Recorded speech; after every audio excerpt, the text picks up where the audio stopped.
Jane Eyre by Charlotte Brontë. Chapter 25. The month of courtship had wasted. Its very last hours were being numbered.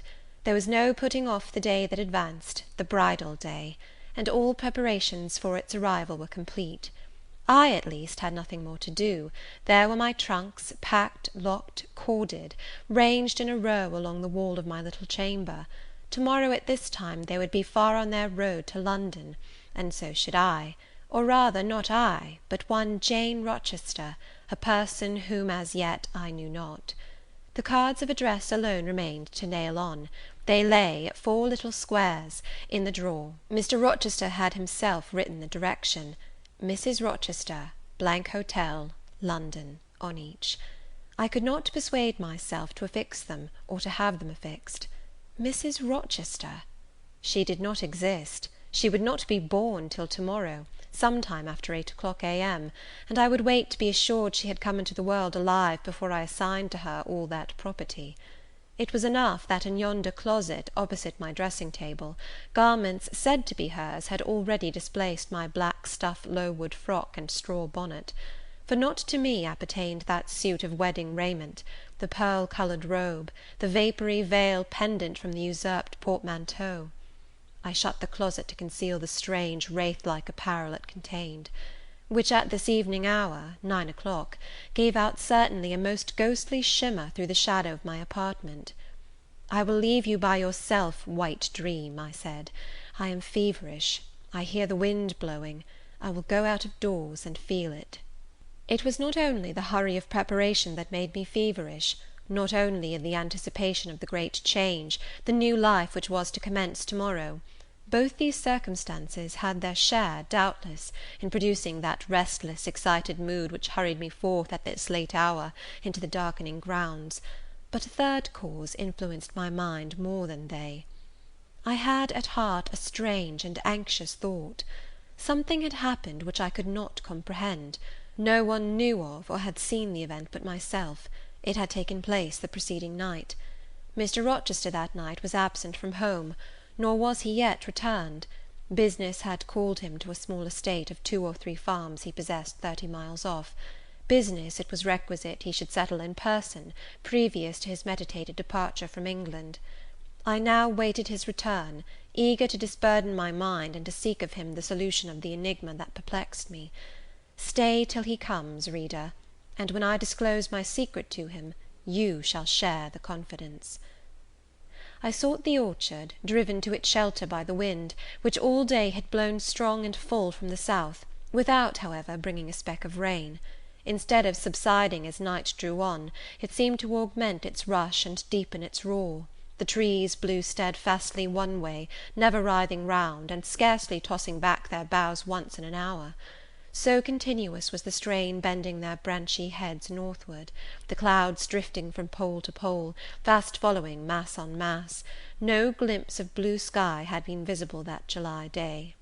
It was not without a certain wild pleasure I ran before the wind, delivering my trouble of mind to the measureless air-torrent thundering through space. Descending the laurel walk, I faced the wreck of the chestnut tree. It stood up black and riven. The trunk, split down the centre, gasped ghastly. The cloven halves were not broken from each other, for the firm base and strong roots kept them unsundered below. Though community of vitality was destroyed, the sap could flow no more, the great boughs on each side were dead, and next winter's tempests would be sure to fell one or both to earth. As yet, however, they might be said to form one tree, a ruin, but an entire ruin. "You did right to hold fast to each other," I said, as if the monster splinters were living things and could hear me. "I think, scathed as you look, and charred and scorched, there must be a little sense of life in you yet, rising out of that adhesion at the faithful honest roots. You will never have green leaves more, never more see birds making nests and singing idyls in your boughs. The time of pleasure and love is over with you, but you are not desolate. Each of you has a comrade to sympathize with him in his decay." As I looked up at them, the moon appeared momentarily in that part of the sky which filled their fissure. Her disk was blood red and half overcast. She seemed to throw on me one bewildered, dreary glance, and buried herself again instantly in the deep drift of cloud. The wind fell for a second round Thornfield, but far away over wood and water poured a wild melancholy wail.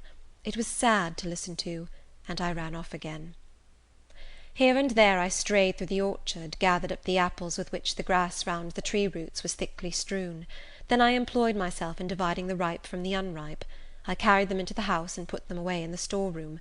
Then I repaired to the library to ascertain whether the fire was lit; for, though summer, I knew on such a gloomy evening Mr. Rochester would like to see a cheerful hearth when he came in. Yes, the fire had been kindled some time, and burnt well. I placed his arm-chair by the chimney-corner. I wheeled the table near it. I let down the curtain, and had the candles brought in ready for lighting. More restless than ever, when I had completed these arrangements, I could not sit still, nor even remain in the house. A little timepiece in the room and the old clock in the hall simultaneously struck 10. "How late it grows," I said. "I will run down to the gates. It is moonlight at intervals, I can see a good way on the road. He may be coming now, and to meet him will save some minutes of suspense." The wind roared high in the great trees which embowered the gates, but the road, as far as I could see, to the right hand and the left, was all still and solitary, save for the shadows of clouds crossing it at intervals as the moon looked out. It was but a long pale line, unvaried by one moving speck. A puerile tear dimmed my eye while I looked, a tear of disappointment and impatience. Ashamed of it, I wiped it away. I lingered. The moon shut herself wholly within her chamber, and drew close her curtain of dense cloud. The night grew dark, rain came driving fast on the gale. "I wish he would come! I wish he would come!" I exclaimed, seized with hypochondriac foreboding. I had expected his arrival before tea. Now it was dark. What could keep him? Had an accident happened? The event of last night again recurred to me. I interpreted it as a warning of disaster. I feared my hopes were too bright to be realized, and I had enjoyed so much bliss lately that I imagined my fortune had passed its meridian, and must now decline. Well, I cannot return to the house, I thought. I cannot sit by the fireside while he is abroad in inclement weather. Better tie my limbs than strain my heart. I will go forward and meet him. I set out. I walked fast, but not far. Ere I had measured 1/4 of a mile, I heard the tramp of hoofs. A horseman came on full gallop, a dog ran by his side. Away with evil presentiment! It was he. Here he was, mounted on Mesrour, followed by Pilot. He saw me, for the moon had opened a blue field in the sky, and rode in it watery bright. He took his hat off, and waved it round his head. I now ran to meet him. "There!" he exclaimed, as he stretched out his hand and bent from the saddle. "You can't do without me, that is evident. Step on my boot toe, give me both hands. Mount." I obeyed. Joy made me agile. I sprang up before him. A hearty kissing I got for a welcome, and some boastful triumph, which I swallowed as well as I could. He checked himself in his exultation to demand, "But is there anything the matter, Janet, that you come to meet me at such an hour? Is there anything wrong?" "No, but I thought you would never come. I could not bear to wait in the house for you, especially with this wind and rain." "Rain and wind, indeed! Yes, you are dripping like a mermaid. Pull my cloak round you. But I think you are feverish, Jane. Both your cheek and hand are burning hot. I ask again, is there anything the matter?" "Nothing now. I am neither afraid nor unhappy." "Then you have been both." "Rather. But I'll tell you all about it by and by, sir, and I dare say you will only laugh at me for my pains." "I'll laugh at you heartily when tomorrow is past. Till then I dare not. My prize is not certain. This is you who have been as slippery as an eel this last month, and as thorny as a briar rose. I could not lay a finger anywhere but I was pricked, and now I seem to have gathered up a stray lamb in my arms. You wandered out of the fold to seek your shepherd, did you, Jane?" "I wanted you. But don't boast. Here we are at Thornfield. Now let me get down." He landed me on the pavement. As John took his horse, and he followed me into the hall, he told me to make haste and put on something dry, and then return to him in the library; and he stopped me, as I made for the staircase, to extort a promise that I would not be long. Nor was I long. In 5 minutes I rejoined him. I found him at supper. "Take a seat and bear me company, Jane. Please God, it is the last meal but one you will eat at Thornfield Hall for a long time." I sat down near him, but told him I could not eat. Is it because you have the prospect of a journey before you, Jane? Is it thoughts of going to London that takes away your appetite? I cannot see my prospects clearly to-night, sir, and I hardly know what thoughts I have in my head. Everything in life seems unreal. Except me. I am substantial enough. Touch me. You, sir, are the most phantom-like of all. You are a mere dream. He held out his hand, laughing. Is that a dream? Said he, placing it close to my eyes. He had a rounded, muscular, and vigorous hand, as well as a long, strong arm. Yes, though I touch it, it is a dream, said I, as I put it down from before my face. Sir, have you finished supper? Yes, Jane. I rang the bell and ordered away the tray. When we were again alone, I stirred the fire, and then took a low seat at my master's knee. It is near midnight, I said.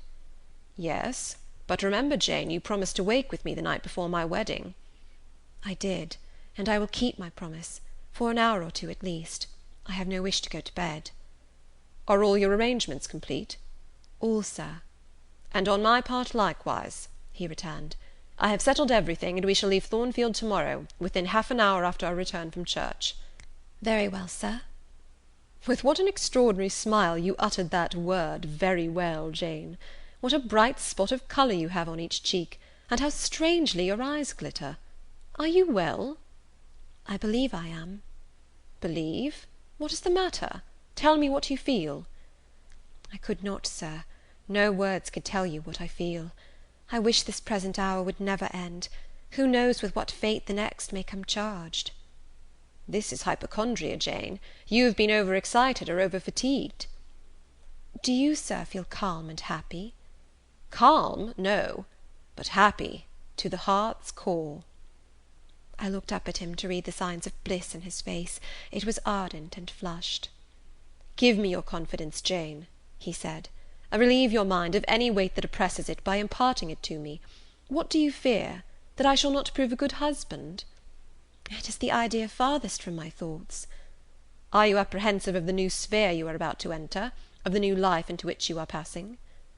No. You puzzle me, Jane. Your look and tone of sorrowful audacity perplex and pain me. I want an explanation. Then, sir, listen. You were from home last night. I was. I know that, and you hinted a while ago at something which had happened in my absence. Nothing probably of consequence, but in short it has disturbed you. Let me hear it. Mrs. Fairfax has said something, perhaps, or you have overheard the servants talk. Your sensitive self-respect has been wounded. No, sir. It struck 12. I waited till the timepiece had concluded its silver chime, and the clock its hoarse vibrating stroke, and then I proceeded. All day yesterday I was very busy, and very happy in my ceaseless bustle, for I am not, as you seem to think, troubled by any haunting fears about the new sphere, etc. I think it a glorious thing to have the hope of living with you, because I love you.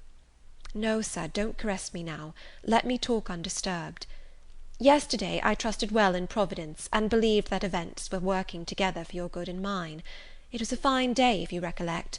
The calmness of the air and sky forbade apprehensions respecting your safety or comfort on your journey.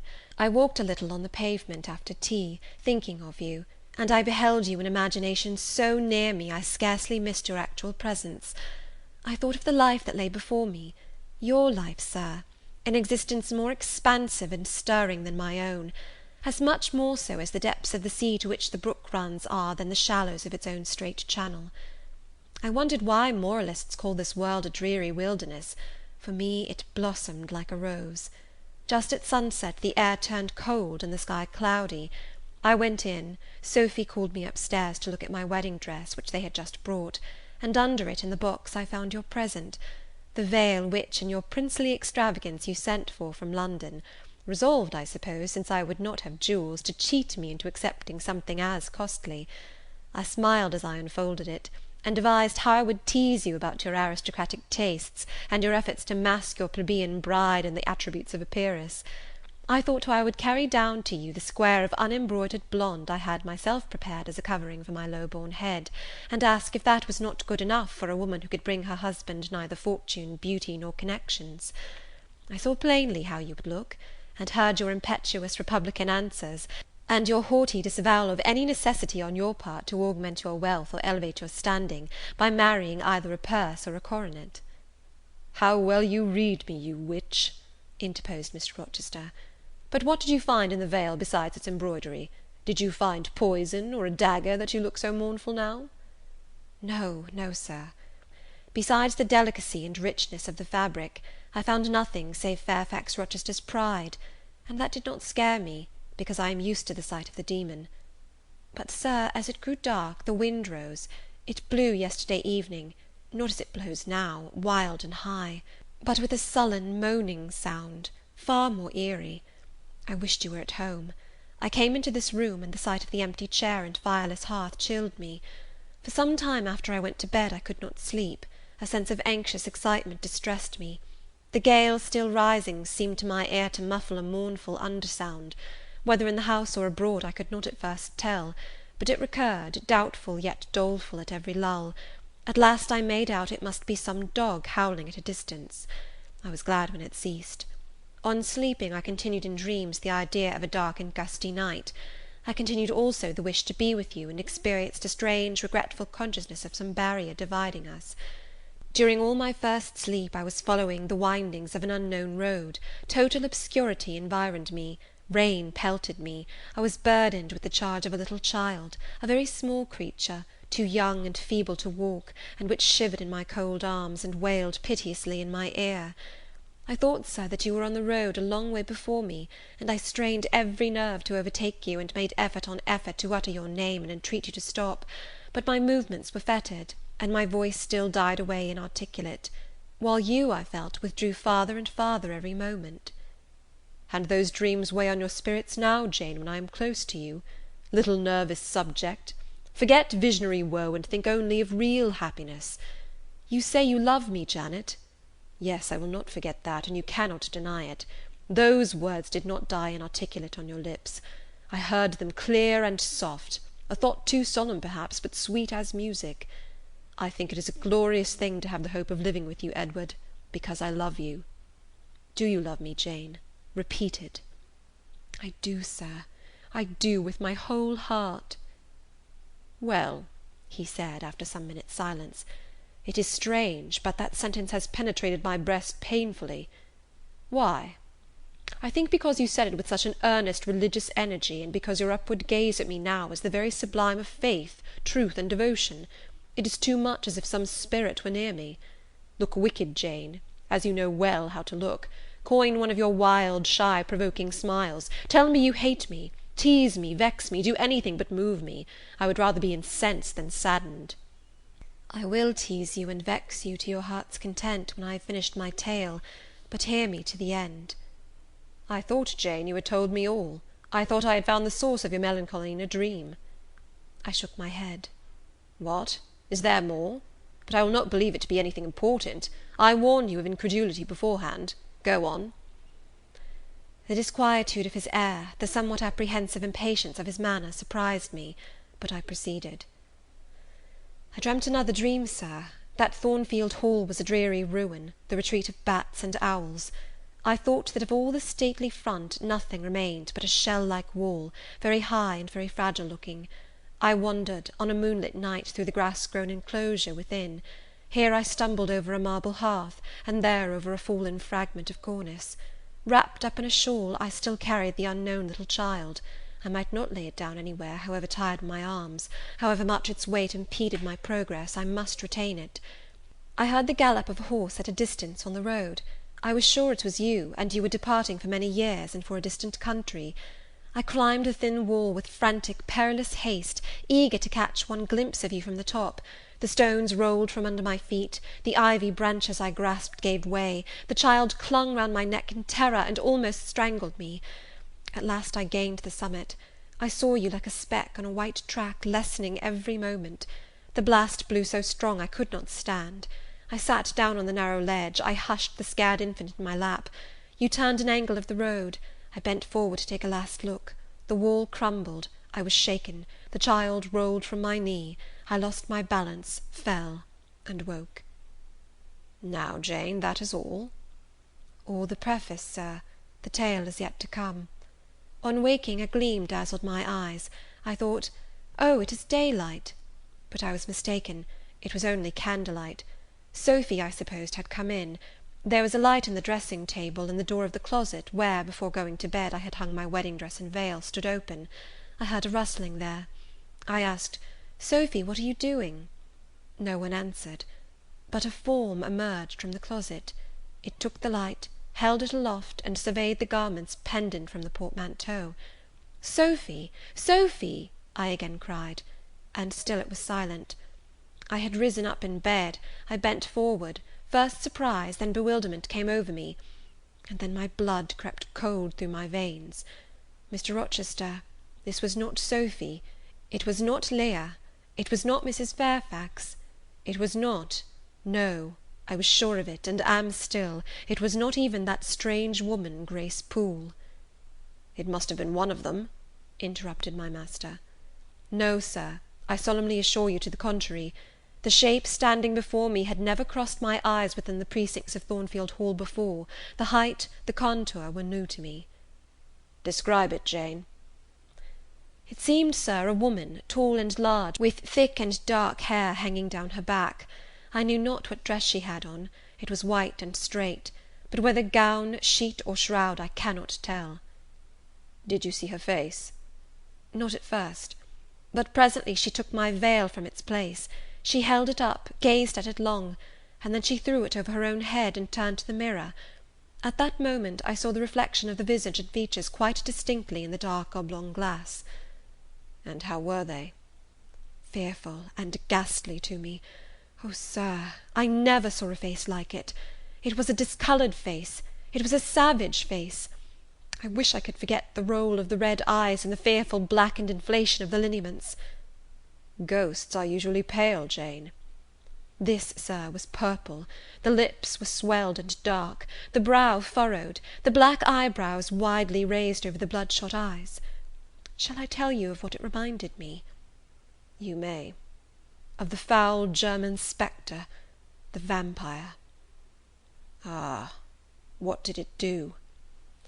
Sir, it removed my veil from its gaunt head, rent it in two parts, and flinging both on the floor, trampled on them. Afterwards? It drew aside the window curtain and looked out. Perhaps it saw dawn approaching, for, taking the candle, it retreated to the door. Just at my bedside, the figure stopped. The fiery eyes glared upon me. She thrust up her candle close to my face and extinguished it under my eyes. I was aware her lurid visage flamed over mine, and I lost consciousness. For the second time in my life, only the second time, I became insensible from terror. Who was with you when you revived? No one, Sir, but the broad day. I rose, bathed my head and face in water, drank a long draught, felt that though enfeebled I was not ill, and determined that to none but you would I impart this vision. Now, Sir, tell me who and what that woman was. The creature of an overstimulated brain, that is certain. I must be careful of you, my treasure. Nerves like yours were not made for rough handling. Sir, depend upon it, my nerves were not in fault. The thing was real. The transaction actually took place. And your previous dreams, were they real too? Is Thornfield Hall a ruin? Am I severed from you by insuperable obstacles? Am I leaving you without a tear, without a kiss, without a word? Not yet. Am I about to do it? Why, the day is already commenced which is to bind us indissolubly, and when we are once united there shall be no recurrence of these mental terrors, I guarantee that. Mental terrors, Sir? I wish I could believe them to be only such. I wish it more now than ever, since even you cannot explain to me the mystery of that awful visitant. And since I cannot do it, Jane, it must have been unreal. But, Sir, when I said so to myself on rising this morning, and when I looked round the room to gather courage and comfort from the cheerful aspect of each familiar object in full daylight, there, on the carpet, I saw what gave the distinct lie to my hypothesis, the veil, torn from top to bottom in two halves. I felt Mr. Rochester start and shudder. He hastily flung his arms round me. "Thank God," he exclaimed, "that if anything malignant did come near you last night, it was only the veil that was harmed. Oh, to think what might have happened!" He drew his breath short, and strained me so close to him I could scarcely pant. After some minutes' silence, he continued cheerily, Now, Janet, I'll explain to you all about it. It was half dream, half reality. A woman did, I doubt not, enter your room, and that woman must have been, Grace Poole. You call her a strange being yourself. From all you know, you have reason so to call her. What did she do to me? What to Mason? In a state between sleeping and waking, you noticed her entrance and her actions, but feverish, almost delirious as you were, you ascribed to her a goblin appearance different from her own. The long dishevelled hair, the swelled black face, the exaggerated stature, were figments of imagination, results of nightmare. The spiteful tearing of the veil was real, and it is like her. I see you would ask why I keep such a woman in my house. When we have been married a year and a day, I will tell you, but not now. Are you satisfied, Jane? Do you accept my solution of the mystery?" I reflected, and in truth it appeared to me the only possible one. Satisfied I was not, but to please him I endeavoured to appear so. Relieved I certainly did feel, so I answered him with a contented smile. And now, as it was long past 1, I prepared to leave him. "Does not Sophy sleep with Adele in the nursery?" he asked, as I lit my candle. "Yes, sir." "And there is enough room in Adele's little bed for you. You must share it with her to-night, Jane. It is no wonder that the incident you have related should make you nervous, and I would rather you did not sleep alone. Promise me to go to the nursery." "I shall be very glad to do so, sir." "And fasten the door securely on the inside. Wake Sophy when you go upstairs, under pretence of requesting her to rouse you in good time to-morrow, for you must be dressed, and have finished breakfast before 8. And now, no more sombre thoughts. Chase dull care away, Janet. Don't you hear to what soft whispers the wind has fallen? And there is no more beating of rain against the window-panes. Look here." He lifted up the curtain. "It is a lovely night." It was. Half heaven was pure and stainless. The clouds, now trooping before the wind, which had shifted to the west, were filing off eastward in long silvered columns. The moon shone peacefully. "Well," said Mr. Rochester, gazing inquiringly into my eyes, "how is my Janet now?" "The night is serene, sir, and so am I." "And you will not dream of separation and sorrow to-night, but of happy love and blissful union?" This prediction was but half fulfilled. I did not indeed dream of sorrow, but as little did I dream of joy, for I never slept at all. With little Adele in my arms, I watched the slumber of childhood, so tranquil, so passionless, so innocent, and waited for the coming day. All my life was awake and astir in my frame, and as soon as the sun rose, I rose too. I remember Adele clung to me as I left her. I remember I kissed her as I loosened her little hands from my neck, and I cried over her with strange emotion, and quitted her because I feared my sobs would break her still sound repose. She seemed the emblem of my past life, and here I was now to array myself to meet the dread but adored type of my unknown future day. End of chapter 25.